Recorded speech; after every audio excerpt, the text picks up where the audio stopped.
Okay.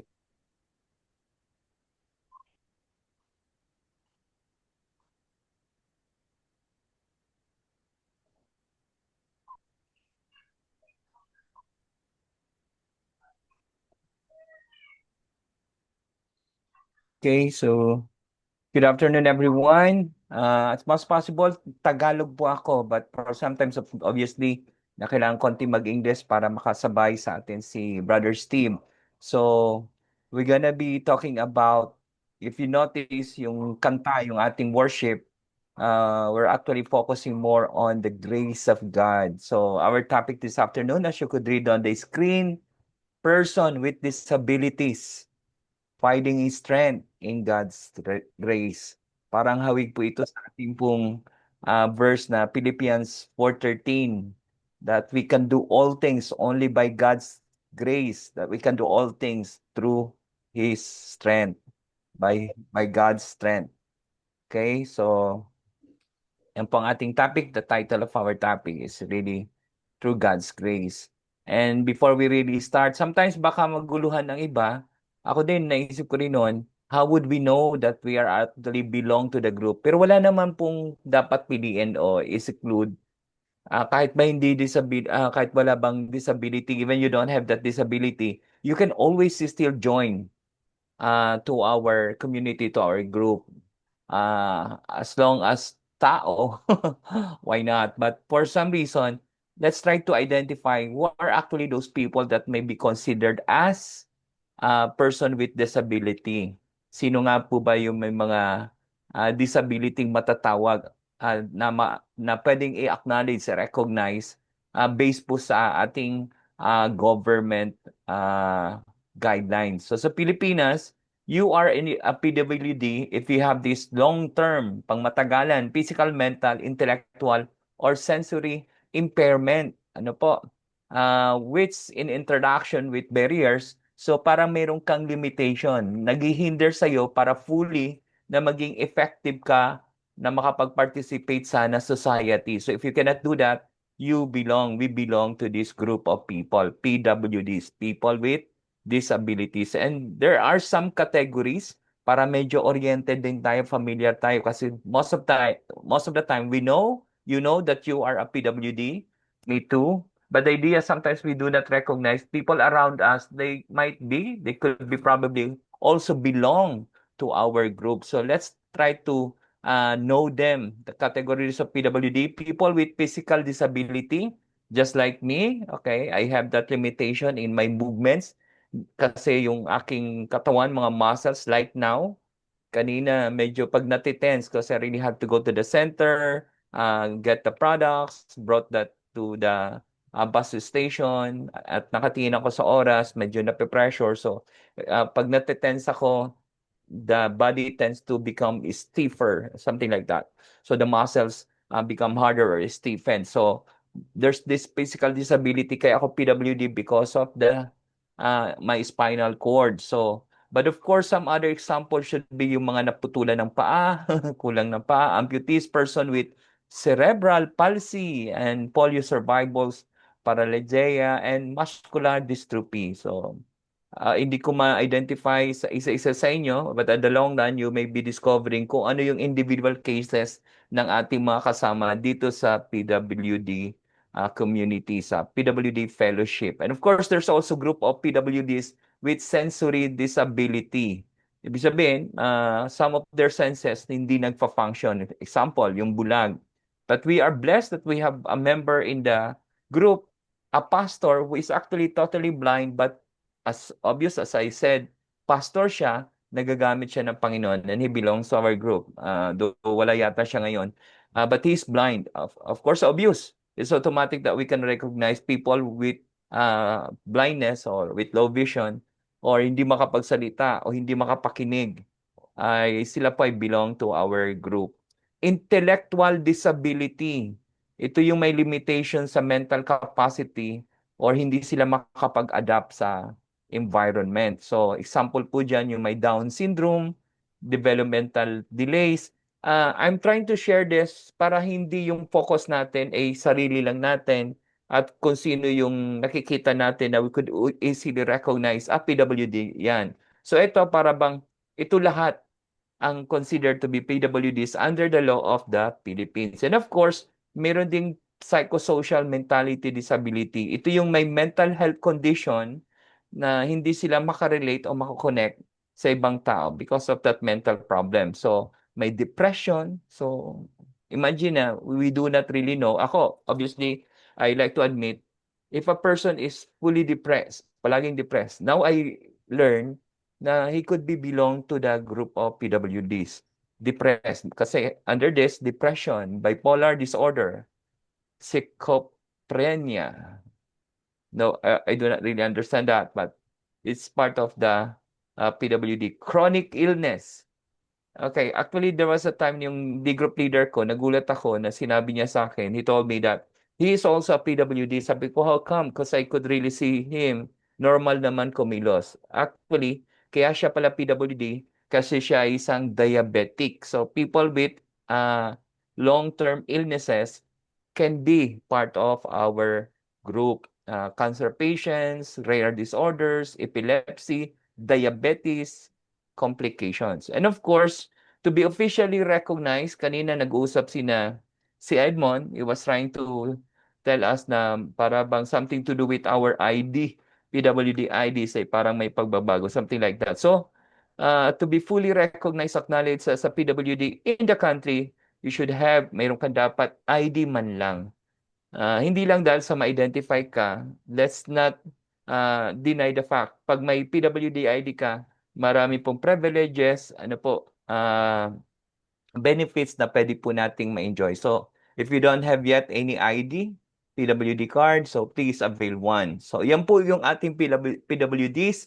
And you know that you know, part ka dito. By the way, there was a time si Kuya Gali, share ko lang to he was able to attend to our family camp, got disabled. And in fact, he was almost denied kasi hindi naman daw po disability yung old age. Kuya Gali is already 81 years old. But it just so happened that he's advocate and he really likes to be belong, to see, to observe, at for God's making, Kuya Jan Cuenco joined also that time. Si Jan Cuenco ay may ano naman siya, stroke patient. At parang na-combine sila. So nakasama si Kuya Gali. So Kuya Gali is actually here with us this afternoon and he's a regular attendee of our program. Okay?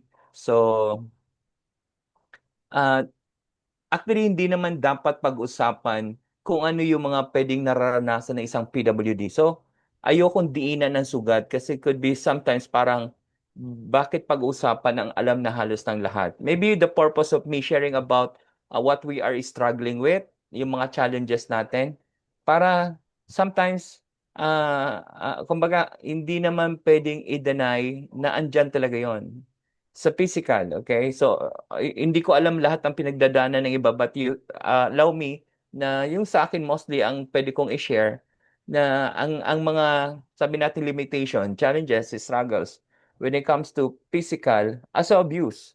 Though I could drive, and some people are amazed na I can drive with my condition, but they do not know na pag ako nagde-drive, hanggat maaari iwas lubak. Kasi pag matagtag, syempre, natatagtag din ng spinal cord ko. But for some reason, wala akong choice because I really have to do it kasi kailangan ko rin mag-work. Ano po? Kailangan pa rin kumita. So, but still, may challenges. Ang iba, kailangan pa bang pag-usapan yan kung nasa wheelchair? Again, it's not my intention na diinan ng sugat if you are suffering with this kind of limitation. So, physical as abuse. So, with that, may pain, nahirapan tayong gawin ang lahat ng bagay na gusto natin sana, especially the real painful experiences that dati kong nagagawa, dati natin hindi nagagawa, then all of a sudden, biglang may sitwasyon tayo na hindi natin nagagawa. Okay, sometimes I just look at it in a positive side, at least nagagawa ko yun dati. Kaysa naman mga hindi talaga nagawa from the start. But of course, in respect din sa mga talagang from birth, ay meron na silang challenges. Ano po? But mahirap, parang halos hindi kailangan sabihin, pag may disability tayo, ang dami nating physical limitation. But I really like to touch more about emotions. Ano po, ah, halos hindi rin kailangan pag-usapan. PW, most of the time, I'm not saying all, hindi po lahat, hindi ko sinasabing ikaw po yun, kapatid, but for some people, sa sitwasyon, they long to be something like that, to be understood, as much as possible. Hindi simpatiya, hindi awa ang hinihingi natin eh. With our situation, most of the time, we are longing for love, affection, care from those people that whom we expect much, our family. And sometimes ang challenge doon, pag hindi natin na kuha yon, I'm not saying lahat ay nakakaranas ng ganito. Uh, yung challenge is that we tend to become very sensitive, emotional, balat sibuyas, yun skin that we can be easily get angered. Maraming medyo mainit ang ulo agad, madaling magalit. Because sometimes we tend to give them an excuse like, I'm not saying this is applicable for everyone na, para bang, intindihin mo ako. Alam mo naman nahirapan ako. I am in pain. Because the tendency we tend to become self-centered. As if everyone should be adjust sa ating sitwasyon. Kasi tayo in pain. So we tend to become emotional. And isa pang kalaban natin, I know that you know yung mga sinasabi ko. And sometimes para bang hindi na kailangan pag-usapan dapat ito. Kaya nga tayo nagsama-sama para magtulungan eh. Pero sometimes it's also quite true that the best way to face a challenge, to handle a challenge, is to face them face to face. True that even sometimes yung ating mental health affected. Kasi we tend to be overthinking. Lalo na kung emotional ka, wanting, longing for something na halos hindi natin magawa, makuha natin, we tend to have that so-called self-pity that would lead to depression. And it's quite dangerous to be in a states of being depressed, mental health. Ano po, we really have to protect our mind kung paano tayo mag-isip. Kaya nga nasabi nga doon, hanggat mare, gamitin natin. Ako, most of the time, I really quote the verse, Philippians 4:8, that whatever is true, whatever is noble, whatever is right, whatever is pure, whatever is admirable, lovely, if anything of excellence and praiseworthy, think about such things. We really have to control our mind. Really need the Holy Spirit to be positive. And of course, social. Kailangan pa bang i-memorize yan?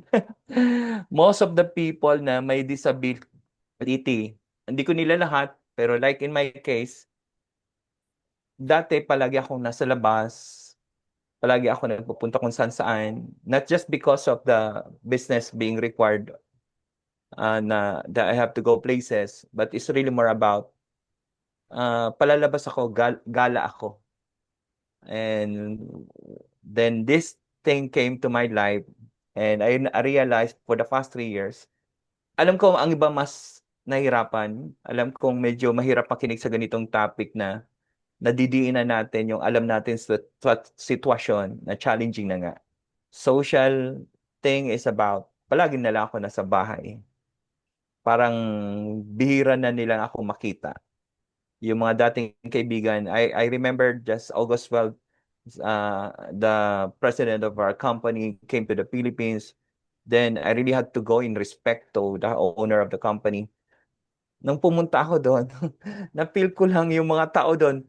Ay, grabe asikaso. I felt the love, yung care, concern, those staff, employees, everyone.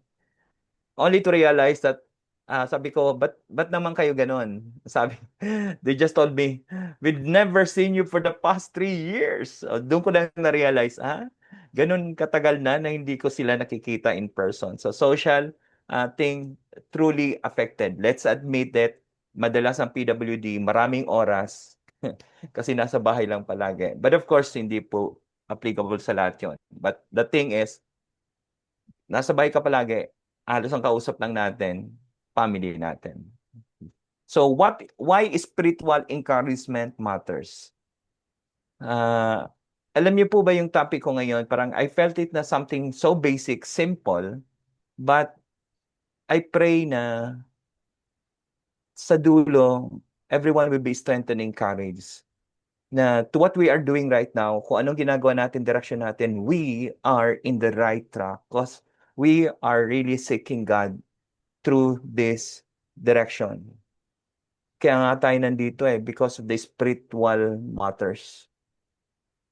Okay? Because we need love and no one could give that much love, bigger love, deeper love by the Lord Jesus Christ Himself. No one. Even our family, your asawa nyo,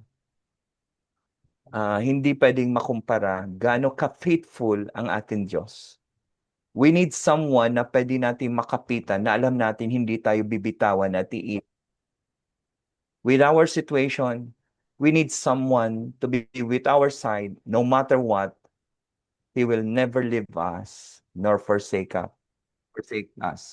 There's this tendency pag may disability, even you're for yourself, you have that kind of thinking na, love mo pa ba ang sarili mo kahit ganyan ka na? And if sometimes if just happen to cross that in your mind, if that crosses in your mind, am I still important? Am I still being valued? Am I still loved? Yes, by God. I mean, your family, our friends, they still love us. But at least we are secured with one thing. God's love will never change to whatever happened to us or happening to us. And that's something the reason why we like to stick to God. We want to go to get closer to God because He will never deny us. And if in fact He will love us more. And I hope this afternoon, teka, mas na papa-English ako ng konti ah. Tuloy-tuloy tayo. Okay, so alisin ko lang 'tong nakaharang sa taas para makita ko ang kabuang screen ko. Okay. Hide floating meeting controls. Okay.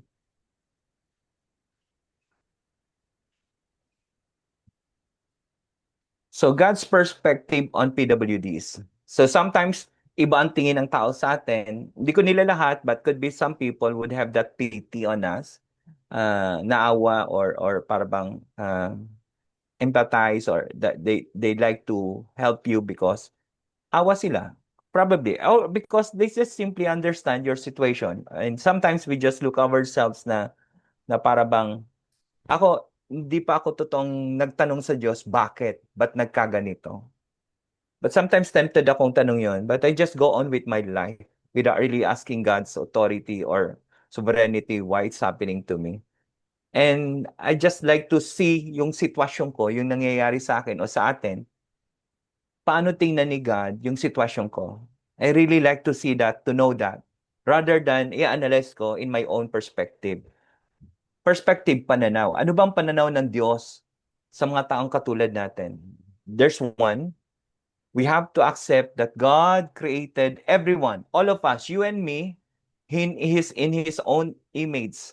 So God created mankind in his own image. In the image of God, He created them. Male and female, He created them. God created you and me in His own image.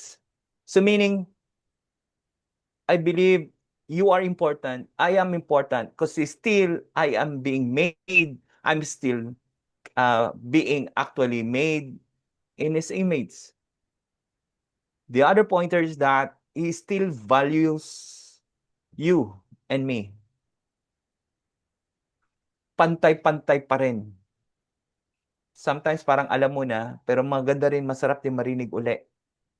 May disability o wala, mahal ka pa rin ng Diyos.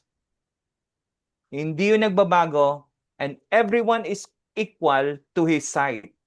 God loves everyone because the truth is, He died for all. That's actually being stated sa 2 Corinthians 5:15. Jesus did not just die for those people who are able, who have the complete, able bodies. He also died for you and me. So, as obvious, you are still valuable, love, because He died for you. Weakness is not a limitation in God's eye. Doesn't mean that we have limitation, I mean, wag na yung limitation natin ay maisip natin na limitation din ni God. Walang limitation si God.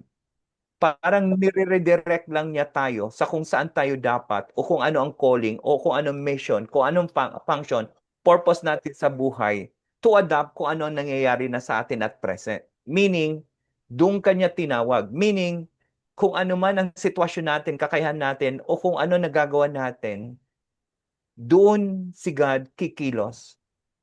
Doon si God gagawa. Hindi pwedeng malimitahan si God sa kung ano ang disability meron tayo. At yun, ang ating pinaka-verse. Our anniversary, the last Friday, actually, napakaganda ng binigay na message in that day through the life of Brother Michael. The same verse na gusto kong ma-emphasize because we're talking about biyaya ng Diyos. But He said to me, my grace is sufficient for you, for my power is made perfect in weakness. Therefore, I will boast all the more gladly, lalo kong ipagyayabang ang aking mga kahinaan. I pray na kaya natin itong sabihin boldly. Ang aking mga disabilities, ang aking disability, ang aking limitation, that I will boast all the more so that Christ's power may rest on me. Alam kong mahirap, pero at least I know nagagawa ko. Then I recognize is God working through me. Alam kong people don't really like to, they are amazed. They wonder, is it really true that you could drive? By the grace of God, I can really drive na. Malapitan lang. So I really admit, hindi ako yon. It's God's power through my body, God's grace that I could drive for me just to do things that needed to be done para kumita, di ba? Para meron pa rin. Para hindi ako dependent sa iba. So, by God's grace, sa kahinaan ko, may ginagawa ang Diyos. I even blessed by Brother Lance. With this condition, pasintag Brother Lance, siramin ko ng konting kwento mo, pero hindi naman detalyado. Alam natin nasa wheelchair siya, may mga limitation, but praise be to God. He's the only one who provides for his family through him, through his condition. They are being blessed. Online jobs, could be possibly from other countries. Ang galing ni God, no? Na kahit anong ating limitation, hindi niya tayo pinababayaan. By His grace, hindi limitasyon ang ating katawan, ang ating disability to whatever kung anong gusto niyang ipagawa or ibigay o i-bless o i-provide sa atin. Weakness is not a limitation in God's eyes. God does not look at disability as flaw, but as a part of His plan. Namnamin nga natin yun, mga kasama. Hindi tinitingnan ng Diyos yung ating disability na isang diferensya, flaw, o isang something na parang hindi maganda o negative. Hindi niya tinitingnan na parang something like nakakahiya, kawawa. Hindi siya flaw, hindi siya something lost. Ang disability natin is, we just have to trust this, is actually part of His plan. Remember yung Jeremiah? Kahit gaano kaganda yon, sometimes naisip natin, Lord, totoo ba yun sa buhay ko, sa sitwasyon ko ngayon? We just have to trust God.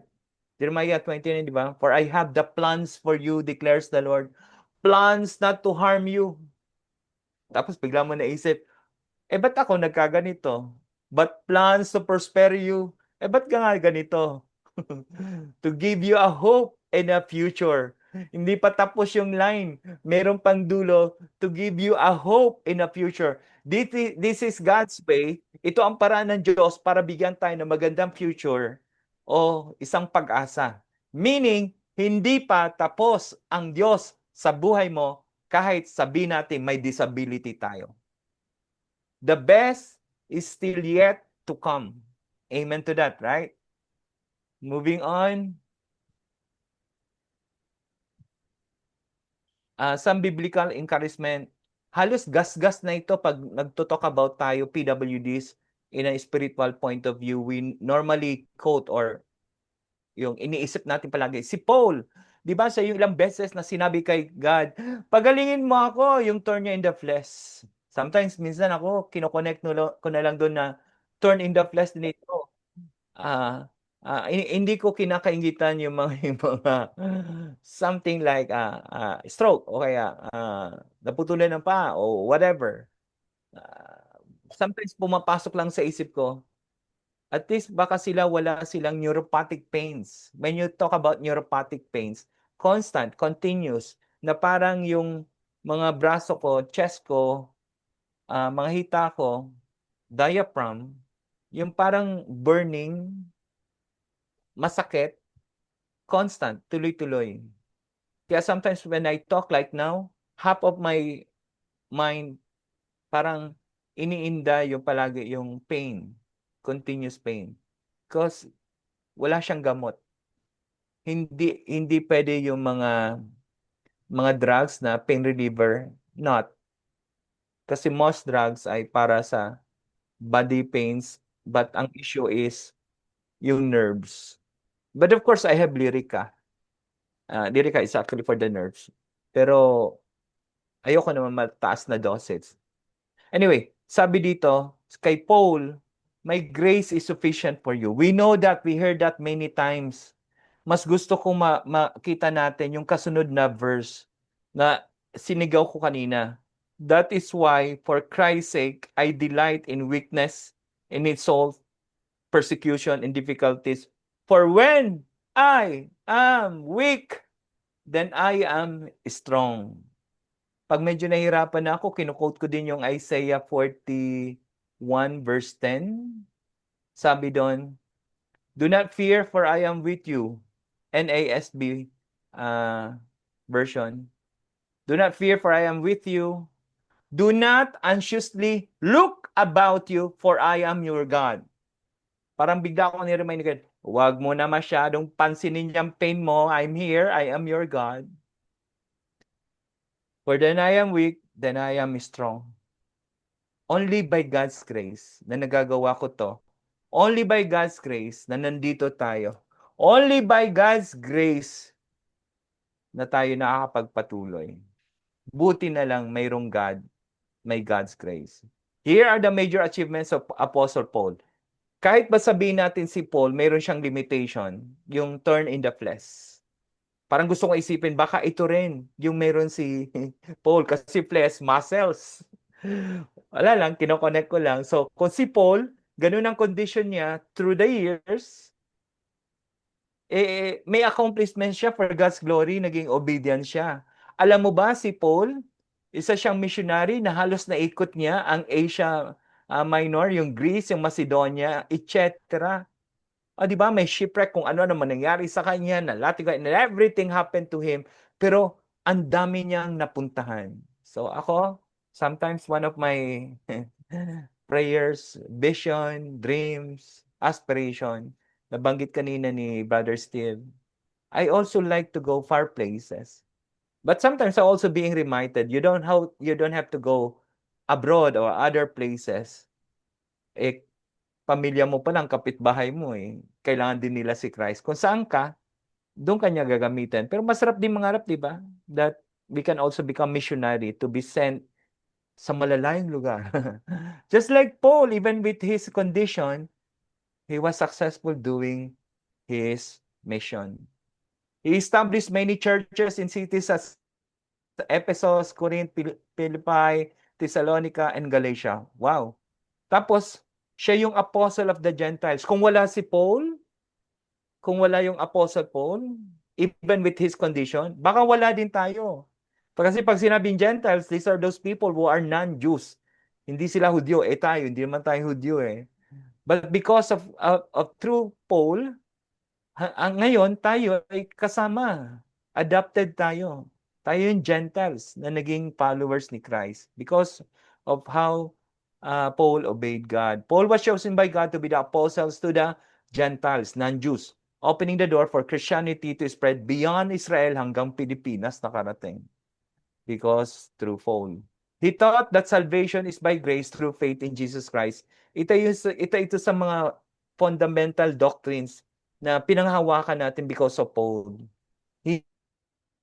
Hindi sa gawa mo, hindi dahil mabait ka, hindi dahil sa marami kang pinautang, hindi dahil sa ang sipag-sipag mo, hindi dahil sa ang galing mo magsalita, hindi dahil sa preacher ka na.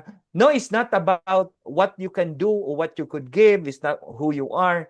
It's all about God's grace through faith that we are saved. Yun ang clear sa atin ni Paul. Parang, thank you, Paul. Kasi kung ang mindset natin dapat magpakasipag tayo, magpakabait tayo, Allah, ibig sabihin, sa performance mo, makakarating ka sa langit. No way. Kasi kahit anong bait galing mo, makasalanan pa rin tayo. Nagkakasala pa rin tayo. But if we believe kung anong binigay ni Paul sa atin, that it's through grace. Kay Ephesians 2:8-9. It is by grace that you've been saved through faith. It is not from yourselves. It is the gift of God. It is not by yours that no one should be boasting about it. Tapos, ito pa maganda, ito, nag-mark ka to sa akin eh. And I hope you will also be blessed na kahit ba si Paul, ganun ang condition niya, isang PWD, do you, do you, could you be amazed na out of 27 books sa New Testament, almost half of it, 13 books, epistles ng New Testament, siya ang nagsulat. Wow, di ba? Si Paul. So sa kanyang kabila ng kanyang condition, what I'm trying to say here is, wag tayo nakafocus sa limitations, sa disability natin, sa weaknesses natin. Focus tayo sa biyaya ng Diyos na may pwede siyang magawa beyond sa condition natin. Just like kay Paul. Di ba? My grace is sufficient for you. God's grace is sufficient for me. God's grace is sufficient for you. Kahit anong pinagdadaanan mo ngayon. As I said, yung mga sinulat ni Paul ang nag-shape ng Christian theology and doctrines, especially yung ating pong Ephesians 2:8-9, that it is by grace that we've been saved through faith. Okay, moving on. Ang isa pang gusto kong makita natin, pansinin din yung mga pictures ha. Ito yung mga kasama natin. Some of you are actually part of it sa pictures. Okay, so ang isa pang perspective ng Diyos, ano po, medyo natakpan uli. Ayan. Yung story about that blind, basahin na lang natin yung pinaka-scriptures dyan.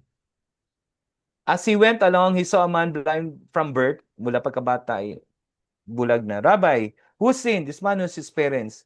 Dahil bulag siya, akala ng mga disciples niya ay, siya ba nagkasala o yung parents niya kaya parang siya pinaparusahan? Sometimes yung disability natin, some people think, yan ay parusa. Neither this man nor his parents sinned, sabi ni Jesus, hindi sila. But this happened so that the works of God might be displayed in him. Even the man born blind was not a mistake. He was a vessel for God's glory. Yung pinanganak na bulag, o yung nabulag, o yung nabaldado, o yung naging disability, God looks at that sa situation natin na makita ang glory niya. Imagine niya, ako, bumibig ko si Brother Lance. Brother Lance. Of course, marami tayong kasama dito that I'm also being blessed sa kanilang mga testimony, yung kanilang perseverance ba sa buhay. But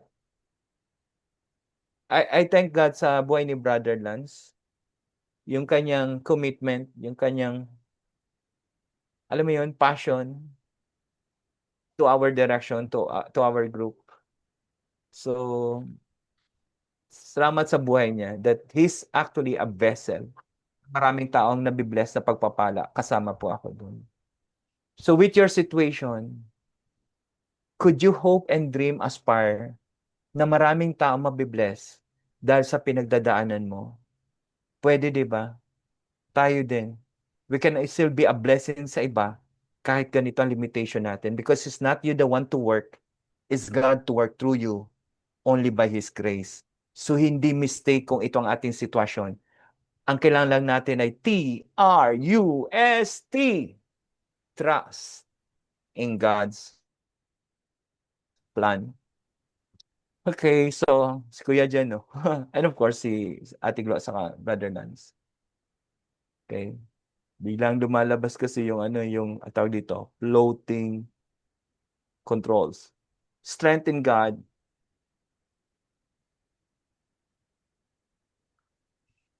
So, if we are in with God, and God is in us, with us, yeah, siyang source ng ating strength and courage. Sasabihin ko rin to sa sarili ko, pero gusto kong isigaw sa bawat isa. Be strong, be courageous. God is with us. Laban lang. God turns limitation into testimonies. At the end, sometimes, kung ang dating ay we are suffering, struggling, in pain, nahirapan tayo, we can never tell na yung hirap pains natin, one day, could be one way para ma-encourage, ma-strengthen, lumaban, tumuloy ang iba sa faith nila. Hold on, kabatid. Our limitations, suffering, struggles can be a blessing para sa iba if we do not give up. Hold on sa ating faith. Disability is not inability in God's kingdom. Halos parang kanina na-touch natin to. Sa God's kingdom, hindi pwedeng isipin nating excuse. Hindi ako makalakad. Hindi ako makakapagsalita na maayos. So, to whatever akala mong reason para hindi gawin ang pinapagawa sa iyo ni God, can I just say na hindi naman tinawag ni God yung qualified. Kasi minsan mindset natin na dapat lang yung magaling, yung aktibo, yung alam mong mahusay, yung para bang qualified. God does not call the qualified. I hope you could really relate to this. He actually qualify those who He called. Itagalog natin. Hindi tinawag ng Diyos ang tao dahil magaling siya, marunong siya. No, no. Kabaliktaran. Yung tinatawag ng Diyos, ang tinutulungan niya na mag-improve, mag-grow, mag-transform. Para badang huli, ang glory, if it is mission accomplished, hindi dahil sa qualified ka at magaling ka. No, no, no. It's just simply because si God, God's grace, gumawa sa buhay natin. At the end, si God ang mag-glorify. Hindi ikaw. So imagine yung opportunity. Dandanin ko itong mga kasama ha. May disability ka, may disability ako, tapos God is using us, and if we can be a blessing to many, how would you think people would be reacting to the idea? Kung yung bulag nga, nagagawa niya eh. Yung pakayang hindi. Bulag nakakapag-preach. Imagine that. Si Brother Lance nakapunta sa PIDAW office, sa City Hall, ang mga maraming families, hinahandle niya. With his condition, na nasa wheelchair lang, halos ilang daliri niya hindi niya magalaw, pero ang daming tao ang nadi-disciple niya. He is even leading our community. Para bang, bigla natin sabihin tayo walang magawa. He is not that much special than you. Di ba kanina establish natin, everyone is equal. Everyone is loved by God. Ang hinihingi lang ni God is submission, surrender. Give it all to God. Para bang, God, I'm here. Hindi ako titingin sa limitation ko. Titingin ako sa biyaya mo. And help me to believe and to trust you. Use me, send me. Kasi when we talk about God's kingdom, ito yung pagpapalaganap ng glory, ng power, ng hope through Jesus Christ. That's God's kingdom. Faith gives us the courage to rise above struggles. Hold on, kapatid. Our limitation can become powerful testimonies of God's power, of course. Now, at this point of time, alam ko na si God pa rin. With or without us, the PWD community, may plano sa iyo ang Diyos. But of course, may plano din ang Diyos kung bakit may PWD community, yung PWD fellowship. We're here to support you. May inclusion, acceptance. You are fully accepted. Kahit hindi ka nga PWD you are most welcome. At natutuwa ako sa program natin this afternoon kasi biglang from sometimes kasi quite a long time na hindi na masyadong na-emphasize yung about PWD, mga covenant and everything about us. Pero kanina, before we started, na-emphasize ni Brother Lance kung ano yung PWD, mga roles, etc. para mas makilala mo ang ating grupo. You are welcome, kapatid. Lloyd, you are first timer and some of you could be possibly first timer o baka nag-attend ka last anniversary natin and you're back. Welcome. Ituloy mo to, kapatid. This is also an opportunity for you to grow your faith. Inimpasay siya kanina.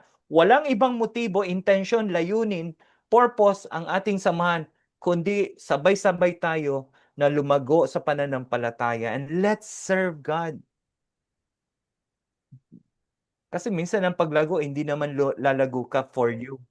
Lalago ka para sa iba. I mean, lalago ka para magamit ka, para din ma-encourage, ma-strengthen din ang iba. Timothy, di ba, na-emphasize kanina, you are being taught, fed, I mean, pinupuno ka para bless ka. Ang totoong blessing o bless, nag-uumapaw para maibigay sa iba. Be blessed sa ating community. And of course, spiritual family lifting one another.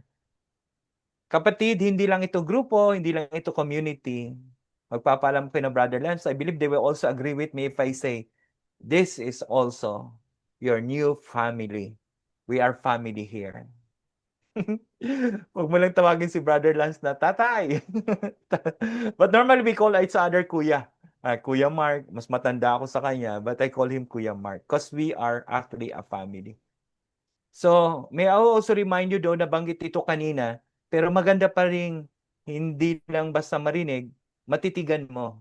In our group, we have this mission and vision para po ito sa iyo, sa ating lahat, to honor God, to have an intimate relationship with Him, to see a life transformed through Jesus, your life and mine, to reflect the love of Jesus to others, that we are to shine. Kung ano mayroon sa atin should be Jesus, to share the gospel of Jesus Christ para matupad natin ang Great Commission. That's PWD Fellowship para sa'yo. So if you realize na gusto kong sumabay, pero hindi naman po obligasyon, responsibility required, ha? Na porket pakiramdam mo, pag hindi ako kumatin, pag hindi ako sumabay, baka naman maiba ako. No. Si God ang kausap mo dito. The Holy Spirit will convict you. I pray na maging kasabay ka nga namin palagi sa mga bago nating kasama.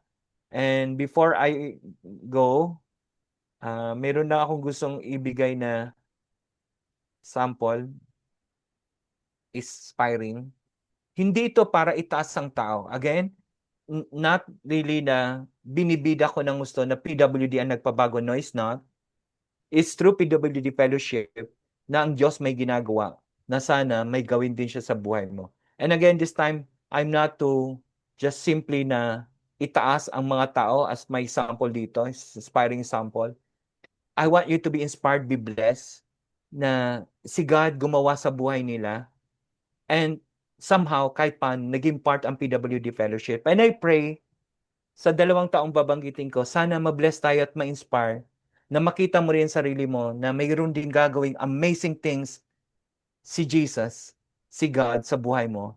And this PWD could be a platform para matupad kung ano yung mga amazing na bagay na katulad na nangyari sa isang taong ito. God be glorified sa kanyang buhay. Si Kuya Rinante. Hello, Kuya Rinante. Si Kuya Rinante, nung datnang ko siya dito, napakasimpleng tao. Ramdam mo agad yun, napaka mapagkumbaba. So willing na makinig, matuto, hindi pala absent, palaging halos present. And one day, I just saw him na gusto niya talagang matuto. Nag-underwent siya ng parang mga trainings, inupuan. Are you aware na kahit paano, normal naman talaga sa isang group association, any uh, a group, ay dapat may nagli-lead para mayroong order. So, we call ourselves parang the core group. You should know that si Kuya Renante is part of the core group of the PWD Fellowship. Alam mo yung parang napakasimpleng tao. But again, it's not about kung ano yung qualification. God called him. God can also call you. But of course, I cannot really promise. Diba? Hindi naman lahat pwede maging members ng core group. But I'm just giving you an example. Isang napakasimpleng Kuya Renante na talagang na-transform, kitang-kita, may resibo, may ebidensya, na talagang nagpasakop, sumunod, nagpakumbaba, gustong magpagamit sa Diyos. And beyond PWD Fellowship, he started discipling others in his own community sa kanyang barangay. Nagkakandak siya ng Bible study now. I mean, before he joined in PWD, I believe hindi pa siya nandun sa ganong sitwasyon. Hindi ko tinataas ang PWD ha. Parang gusto ko lang makita nyo.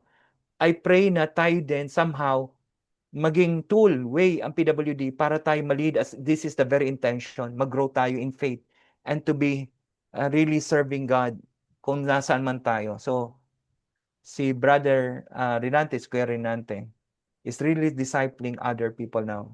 There was even a time, isang anniversary yata yun na meron pa kaming tinatawag ng mga awards. He got that, ano ba ang tawag doon, Kuya Mark? Fisherman? Okay. Yes, Ano Fisher ba ang of tawag? Man. Fisher of? Fisher of Man? Men. Men Yes. power. Oh, he got that award. Baka ma-inspire din kayo. Why not? But it's not just of the recognition na wag niyong gawin dahil sa award. But Kuya Renante got that award, Fisher of Man. Why? That year, siya may pinakamarami. He got most number of people na through him, nakasali, naka-join sa PWD Fellowship. So, we gave the honor to who is due of the honor. Kuya Renante. Diba? Simpleng tao pero, diba? Parang Paul, Kuya Renante, hindi tayo dapat malimita kung ano ang ating sitwasyon. Maybe, most likely, if you're being called sa PWD Fellowship, baka dito ka rin mag-shine. God use you. Will help you. By God's grace. At gusto ko rin pong example si Brother Rommel. He is no longer with us. Andun na siya kay Lord. Pero maybe some of you do not know his story. Most of you, of course, as obvious, you do not know him. You don't know his story. Si Brother Rommel ay more than a year siyang nag-a-attend sa atin, PWD Fellowship. Gaano siya ka-active before? Can I just tell you? Siya po ay 3 times a week na nagda-dialysis. Patanggat mare, ayaw niya mag-absent sa ating gathering every 4:30 in the afternoon Friday. Kahit may mga nakatusok na tubo sa kanya sa dialysis center, he was able to attend to our regular meeting. And there was a time na isa ako sa nagturo, bigla niya akong tinanong, sinabihan, buti ka pa, Brother Angel, nakakapagturo na. Ang na-feel ko doon, seeking si Brother Rommel, gusto niya rin matuto dahil gusto rin niya mag-serve. The idea was, hindi niya kaya kasi malabo na mata niya, affected ng kanyang condition. Hindi niya kaya magbasa. That was actually the reason kaya hindi ko siya masyado ma-disciple, matutukan. Kasi online lang tayo sa Zoom, kailangan mo magbasa para makasabay. And how could that happen kung hindi siya makabasa? Because he was actually almost blind. But because sa sinabi niya, buti ka pa, Brother Angel. Parang I was moved by the Holy Spirit, challenge. Hindi pwedeng limitasyon na porket hindi ka makabasa or malabo ang mata mo ay hindi ka mag-grow. Pwedeng gumamit ang Diyos ng kaparaanan ng tao. I just decided, Sige, Brother Romel. Mag-attend ka ng GLC1. And I hope, I would encourage everyone na one day you could join a GLC1 that should help you, to guide you, to grow in your knowledge and faith in God. So he attended GLC1, but how?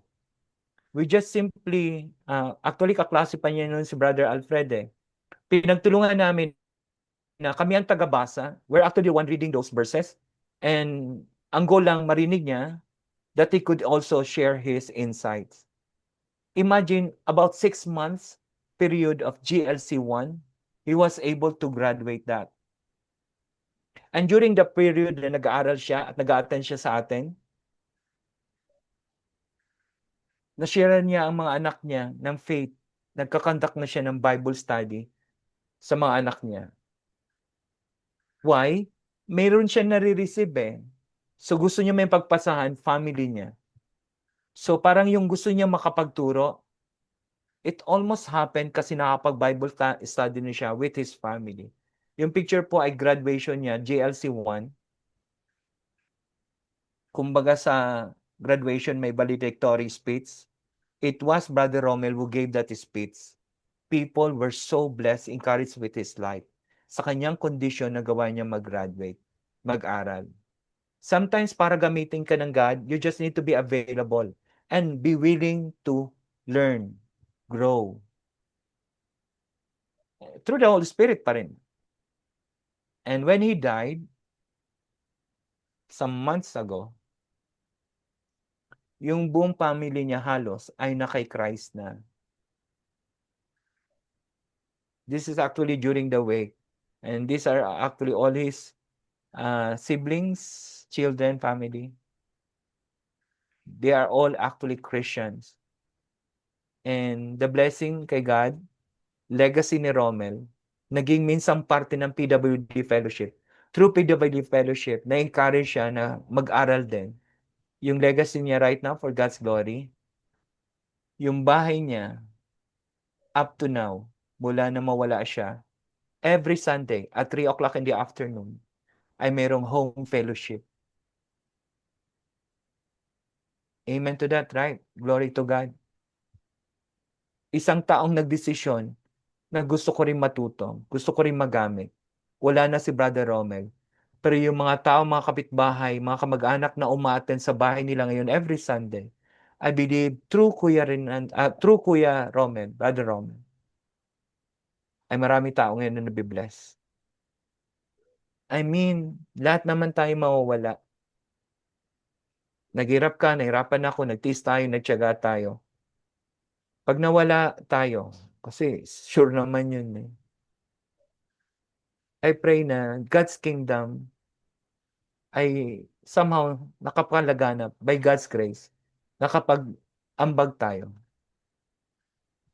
And practical ways to encourage PWDs, we'll always pray for you. Especially if you intentionally ask us to pray for something sa buhay mo. Huwag kang mahiya.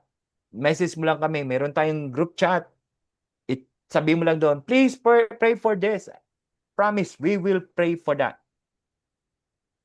You belong to the family. Acts of kindness and inclusion. Hindi kami perfect. As long as we are still in the human flesh, natutumba, huwag kayong titingin sa amin. Marami pa rin naman kaming flow. So only by God's grace na nakakapagpatuloy tayo lahat. But we'll do our very best. By the fruit of the Holy Spirit, we pray na we can be really that kind people, open heart, open ears sa'yo.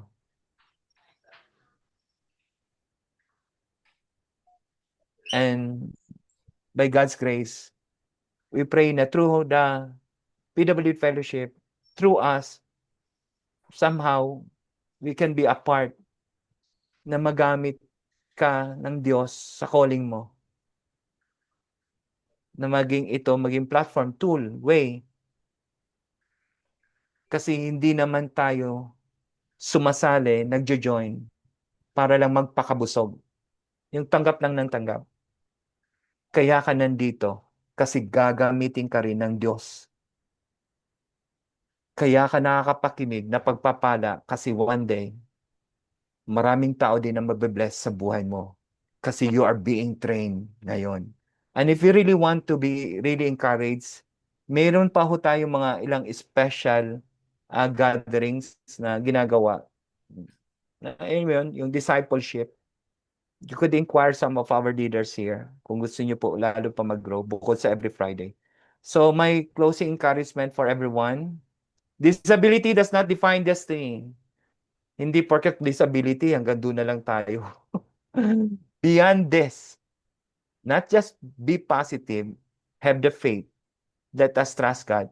May plano siya sa buhay natin. With God, nothing is impossible. So Luke 1:37. And we are called to love. Hindi dito para humingi lang ng pagmamahal. We are to share love. To include, to encourage everyone. To uplift. Hindi lang tayo ang naghingi ng, kahit nga yung may mga able bodies malungkot din sila. Especially, kung wala sila kay Christ. I mean, the world needs you. By God's grace and the Holy Spirit, through your life, marami pang dapat ma-uplift, ma-encourage. Longing for this kind of kung ano meron tayo right now. So respond. So my closing prayer, though supposed to be pipikit ang mata, but I really like just to read this for you. This is my prayer for you. Lord, we thank you for every life. Pa-mute muna natin yan para hindi tayo ma-distract kasi closing tayo. Lord, we thank you for every life, regardless of ability or disability. May you strengthen persons with disabilities as remind them of their work and use their lives for your glory. Now let me pray for you. Wala na sa screen to. Let's bow down our heads and let's pray. We praise and worship you, Father God Almighty, Panginoon. Salamat, Panginoon, sa inyong message this afternoon. I pray that we have been encouraged, maski ako, Panginoon, reminded, Panginoon, na hindi nagbabago ang iyong pagmamahal sa amin. In fact, it's an opportunity for us, Panginoon, to shine even through our disabilities and limitation, Panginoon, that they may see you and glorify the Father God in heaven. Help us to believe, to trust, na hindi kami, hindi sitwasyon namin, hindi ibang tao. It is only by your grace na lahat ay posible. Those amazing, wonderful, great things na pwede pang mangyari sa aming buhay, mangyayari because of your grace. Thank you for your grace. Thank you for your love. Bless each one of us here. Be glorified, Panginoon, sa aming mabuhay. Use us for your glory. This we pray in Jesus' mighty name. Amen. And for our discussion question para sa ating breakout room, pasuyo na lang sa ating facilitator o gagawa ng breakout room for the screenshot. I Thank believe. you, Bro Angel. Thank you. Thank you. Thank God you. bless everyone. Thank you, bro. So, napakagandang So, mensahe. before we- Thank you po. Ayan, thank you, Brother Angel. Talagang we're so blessed. And before we go to our breakout room, may we suggest to open all our cameras so we can take photos of everyone. So open lang po natin. Doon sa mga pwedeng mag-open, doon po sa hindi, okay lang po. We know that there are some sometimes problem to opening our cameras. So, ready, everyone? Okay, smile, smile. 1, 2, 3. One more. All right, praise God. So, let me just check if there are additional. Okay, si Ate Inom. Welcome po back, Ate Inom. So, opening now our breakout rooms. So, enjoy po tayo. We have 30 minutes. Yan. So, may lalabas po na screen sa inyo na message. So, pindutin nyo lang po yung join. So, just please press the join.